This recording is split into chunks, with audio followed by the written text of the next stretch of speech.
MSNBC. Herd immunity is achieved by protecting people from a virus, not by exposing them to it. Never in the history of public health has herd immunity been used as a strategy for responding to an outbreak, let alone a pandemic. It's scientifically and ethically problematic. Never before has herd immunity been used as a strategy. You heard it here first. For all of us who were waiting for a national plan to combat coronavirus, the wait is over. That, herd immunity, is their plan. Some scientists estimate it could kill millions of Americans, but it's Donald Trump's plan for the pandemic. New York Times writes this, quote, White House embraces a declaration from scientists that opposes lockdowns and relies on herd immunity, end quote.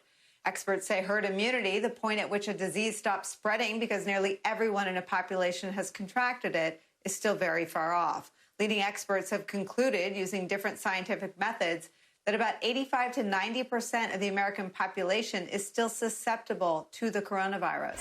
An analysis by the Washington Post late this summer put the death toll of a herd immunity strategy in the United States at nearly 3 million Americans.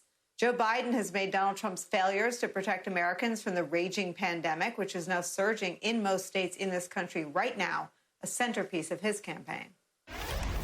While you're losing precious time with your loved ones, he's been stuck in a sand trap on one of his golf courses. And when he does decide to lift a finger, it isn't to help you. This careless, arrogant, reckless COVID response has caused one of the worst tragedies in American history. The only senior that Donald Trump cares about, the only senior is senior Donald Trump. In fact, the president is still touting vaccines and therapies that have been dealt blows this week in the form of sick trial participants. Just this week, Johnson & Johnson halted trials of a coronavirus vaccine, and Eli Lilly halted trials of an experimental antibody treatment because of possible safety concerns. But that didn't stop Donald Trump from distorting reality and suggesting there's a cure at his rally last night. Note to our viewers, there is no cure. We have the vaccines are coming soon, the therapeutics, and frankly, the cure.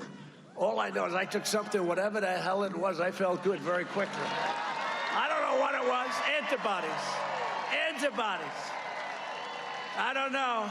I took it. I said, I felt like Superman. I said, let me at him. The president embracing herd immunity as a strategy amid a sea of spin on the pandemic is where we start this hour. Joining our conversation, pulmonologist and global health policy expert, Dr. Vin Gupta. Also joining us, Jason Johnson, professor of politics and journalism at Morgan State University and a contributor for the GRIO. And Lori Garrett is back, health policy analyst and Pulitzer Prize-winning journalist. She's also the author of the book, The Coming Plague. Lucky for all of us and all of our viewers, all three MSNBC contributors. Lori Garrett, I want to start with you because I think you were the first person who explained to me in ways that terrified me what herd immunity means. What have they signed on to by embracing this declaration? Well, long ago, back, 6-8 weeks ago, immunologist John Moore from Cornell Weill and I co-authored a piece for Fortune magazine explaining why herd immunity would never work and why it was a criminal pursuit, really.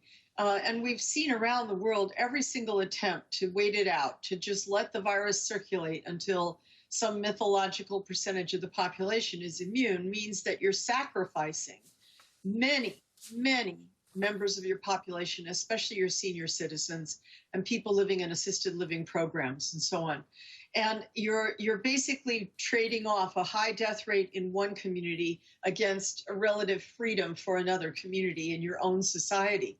But what they're proposing in the Great Barrington Declaration, which was written by 3 scientists, one from Oxford, one from Stanford, one from Harvard, with financial support from a foundation that's underwritten by the Koch brothers. What they're proposing is what they call focused protection, which, as far as I can understand it from their very brief statement, amounts to isolating those vulnerable people from the rest of us and then let everybody go about their business. No masks, no social distancing, no particular protections, go back to school, go back to work. But Lori, I mean, in this country, it hasn't worked like that. We do obituaries every day, and there are basketball players, there are children, there are people in their 30s, 40s, and 50s. I mean, that doesn't seem to be how the virus is affecting this country. No, not at all, Nicole. In fact, first of all, even here in New York City, where we had the largest epidemic so far in the United States, we never reached better than 21% immunity as measured in standard antibody tests across the population.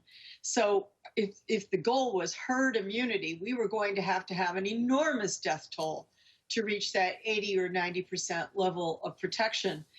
No society has reached that, and the societies that are doing the best all over the world right now in fighting COVID are all countries that have decided not to pursue herd immunity, but instead to go into a deliberate lockdown followed by cluster studies. Places like Japan, Finland, Iceland, New Zealand. These are real success stories. Thailand, Vietnam, Laos, Cambodia, not just rich countries. The point is you say, we're going to lock down the society, stop the spread of the virus, and then look for isolated outbreaks and jump in with all the tools we have to identify the full extent of that cluster of infection and isolate all those individuals before they spread it out further. And in this way, they've kept their numbers very, very small.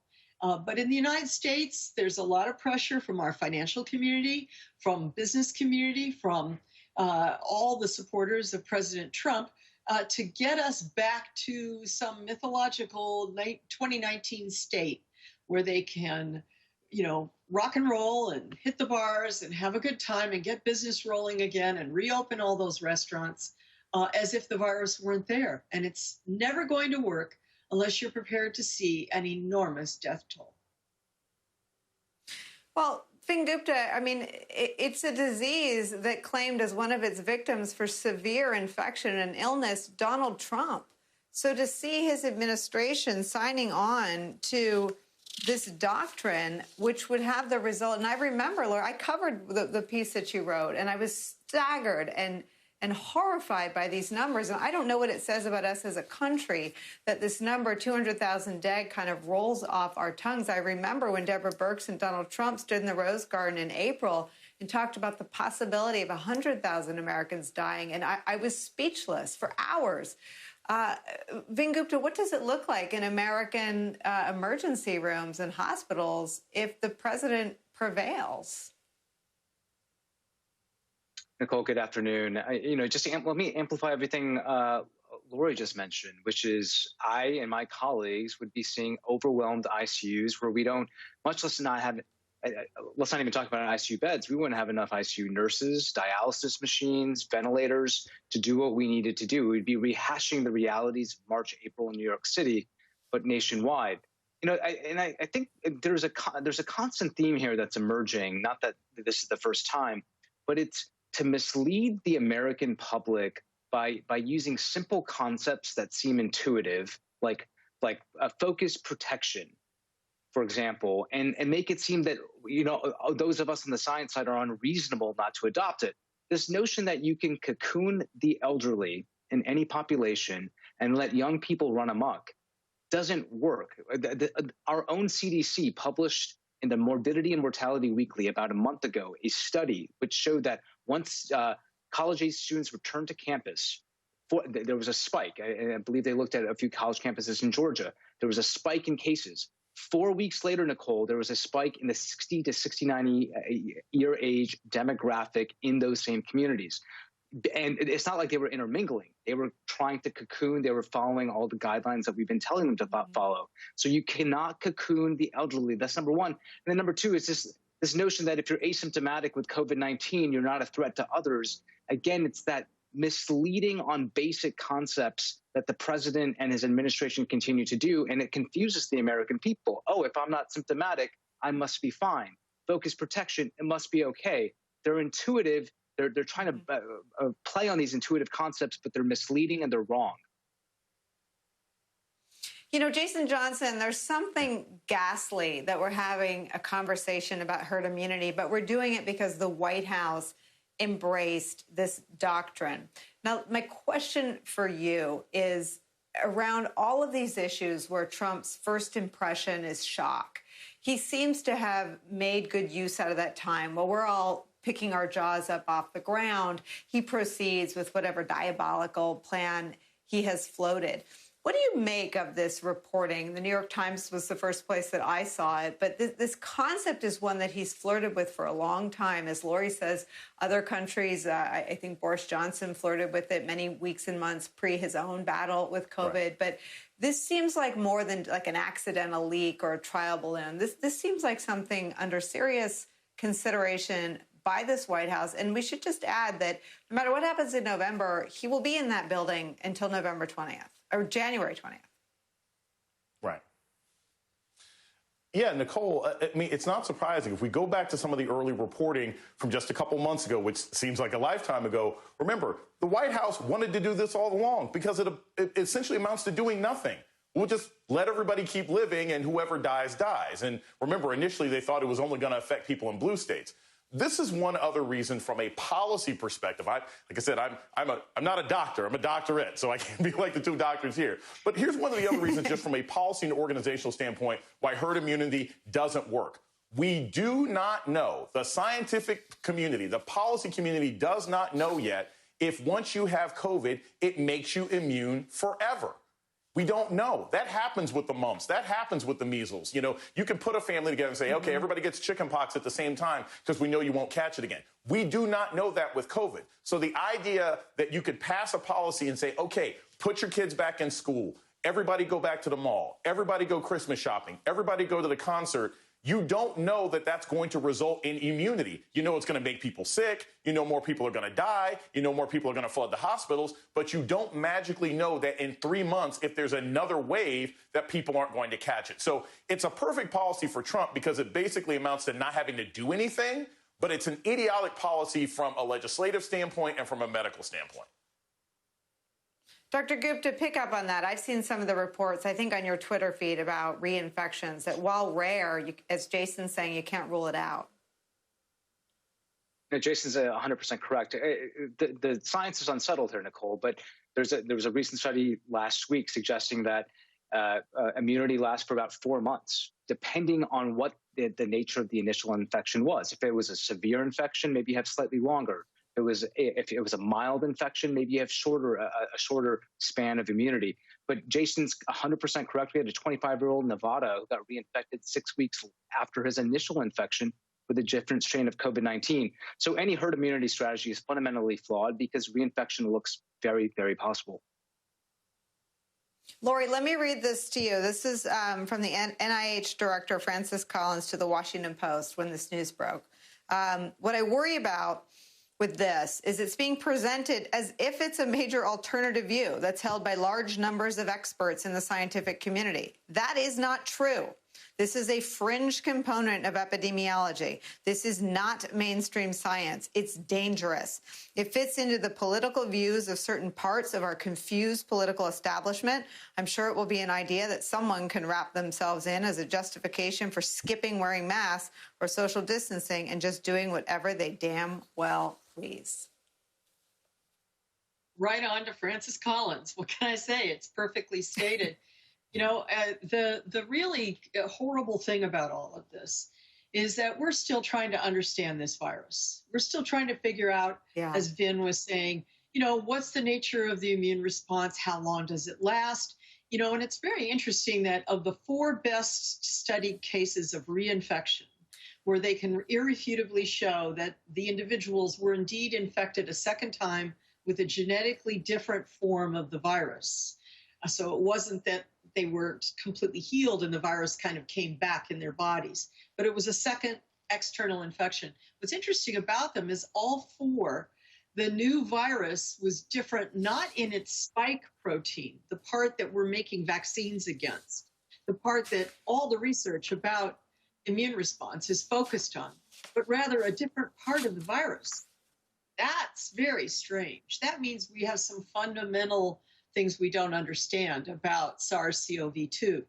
And I think the other thing that's very smart about what Francis Collins raises and that we should all think about is who's really benefiting by calling for herd immunity. You know, Nicole, we have never had an epidemic, as far as I've been covering epidemics and been in the middle of them, and I've been in more than 30 epidemics around the world.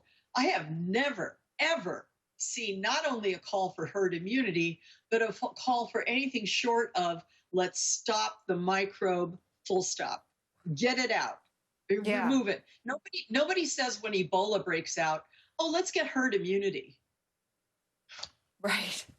Right. No, I mean, and that was the WHO point that we came in on. Jason, I want to give you the last word with the other, the view from the other side. Joe Biden said this about Donald Trump's diagnosis. You know, I prayed for his recovery when he got COVID, and I'd hoped at least he'd come out of it so much chastened. But what has he done? He's just doubled down on misinformation, making it worse. So many lives have been lost unnecessarily because this president cares more about the stock market than he does the well-being of seniors.